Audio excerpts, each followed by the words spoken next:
Hey makers, it's Charlotte with the Wooden Wick Co. Today I'm going to be talking about how to deal with customer complaints. Customer complaints is something we never want to get as business owners, right? But it happens. The number one thing we need to do is listen. I'm going to give you a few tips on how to deal with your customer complaints and how to leave your customers feeling happy and satisfied with the service they received. I know how hard it can be to get not the best feedback from your customers, especially when you're the ones making your candles. It can feel like a direct hit to you as a person. But trust me, it's not about you, and the first step is to take yourself emotionally out of the process and hear your customers out. Put yourself in their shoes and think about how you would feel if you received a damaged candle or your product wasn't working the way you expected it to. Of course, you'd want the person you purchased it from to resolve it for you and make sure that you are satisfied with the way that you spent your money.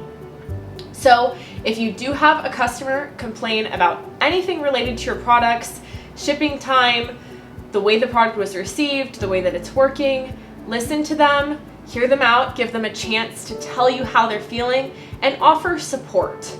Some of the ways that you can offer support are by replacing their product, making sure that you have clear return policies and customer satisfaction policies on your website so that customers know upfront what to expect from you when they make a purchase. Communication is one of the most important things when it comes to your relationship with your customers, so make sure that it's really easy for them to know what to expect when purchasing your products. Be flexible. Even though you might have a certain policy in place, there's no one-size-fits-all policy when it comes to making your customers satisfied. What works for one person might not work for another, so be sure to listen, hear them out, and make sure that you're providing a solution that really tailors to that exact situation and their needs. Take ownership for the mistake, say thank you to your customer for giving you the feedback and giving you the opportunity to improve, and remind your customers that you're there for them. Use this as an opportunity to turn it into a positive instead of a negative. Turn that frown upside down and make sure that your customer knows that no matter what happens, you're going to support them throughout the entire process.